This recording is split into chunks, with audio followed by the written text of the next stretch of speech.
ಹಸಿರು ಹೈಡ್ರೋಜನ್ ಈ ವಿಶ್ವದ ಭವಿಷ್ಯದ ಇಂಧನ ಎಂದು ಬಣ್ಣಿಸಿರುವ ಕೇಂದ್ರ ಹೊಸ ಮತ್ತು ಮರುಬಳಕೆ ಇಂಧನ ಸಚಿವ ಪ್ರಹ್ಲಾದ್ ಜೋಶಿ ಅವರು ಈ ಗ್ರೀನ್ ಹೈಡ್ರೋಜನ್ ತಯಾರಿಕೆಗೆ ಅಗತ್ಯವಾಗಿರುವ ತಂತ್ರಜ್ಞಾನ ಅಭಿವೃದ್ಧಿಗೊಳಿಸಲು ಕೈಜೋಡಿಸುವಂತೆ ಎಂಎಸ್ಎಂಇಗಳಿಗೆ ಕರೆ ನೀಡಿದ್ದಾರೆ.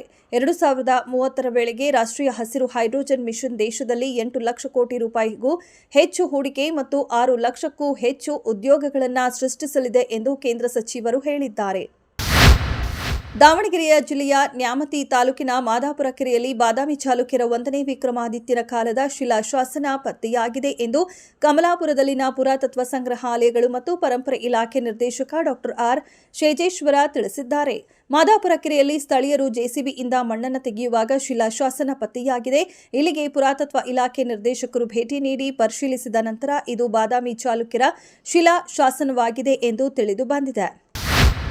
ಕರ್ನಾಟಕ ಸರ್ಕಾರವು ಎಲ್ಲಾ ಬಿಯರ್ಗಳ ಮೇಲಿನ ಹೆಚ್ಚುವರಿ ಅಬಕಾರಿ ತೆರಿಗೆಯನ್ನು 10% ಹೆಚ್ಚಳ ಮಾಡಲು ನಿರ್ಧರಿಸಿದೆ. ಸದ್ಯ ರಾಜ್ಯದಲ್ಲಿ ಬಿಯರ್ ಮೇಲಿನ ತೆರಿಗೆ ಉತ್ಪಾದನಾ ವೆಚ್ಚದ 195ರಷ್ಟಿದೆ. ಹೆಚ್ಚುವರಿ ಅಬಕಾರಿ ಸುಂಕವನ್ನು 205ಕ್ಕೆ ಹೆಚ್ಚಿಸುವ ಬಗ್ಗೆ ರಾಜ್ಯದ ಹೊಸ ಕರಡು ನಿಯಮದಲ್ಲಿ ಉಲ್ಲೇಖಿಸಲಾಗಿದೆ. ಪ್ರೀಮಿಯಂ ಅಥವಾ ಇತರ ಬಿಯರ್ ಬ್ರ್ಯಾಂಡ್ಗಳ ಬೆಲೆಯು ಉತ್ಪಾದನಾ ವೆಚ್ಚವನ್ನು ಅವಲಂಬಿಸಿ ಪ್ರತಿ ಬಾಟಲ್ಗೆ ಸುಮಾರು 10 ರೂಪಾಯಿಗಳಷ್ಟು ಹೆಚ್ಚಾಗಬಹುದು ಎಂದು ನಿರೀಕ್ಷಿಸಲಾಗಿದೆ.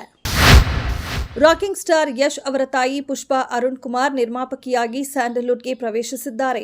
ಪುಷ್ಪಾ ಹೊಸದೊಂದು ಸಿನಿಮಾ ನಿರ್ಮಾಣ ಸಂಸ್ಥೆ ಆರಂಭಿಸಿದ್ದಾರೆ. ಅದಕ್ಕೆ PA ಪ್ರೊಡಕ್ಷನ್ಸ್ ಎಂದು ಹೆಸರಿಟ್ಟಿದ್ದಾರೆ. P ಅಂದ್ರೆ ಪುಷ್ಪಾ, A ಅಂದ್ರೆ ಅರುಣ್ ಕುಮಾರ್ ಎಂದರ್ಥ. ಯಶ್ ಅಪ್ಪ ಮತ್ತು ಅಮ್ಮನ ಹೆಸರು ಇರೋ ಈ ಪ್ರೊಡಕ್ಷನ್ ಹೌಸ್ ಮೂಲಕ ಚೊಚ್ಚಲ ಚಿತ್ರ ನಿರ್ಮಾಣವಾಗುತ್ತಿದೆ. ಅಕ್ಷಯ ತೃತೀಯ ದಿನವಾದ ಇಂದು ಚಿತ್ರತಂಡ ಟೈಟಲ್ ಹಾಗೂ ಫಸ್ಟ್ ಲುಕ್ ರಿಲೀಸ್ ಮಾಡಿದೆ.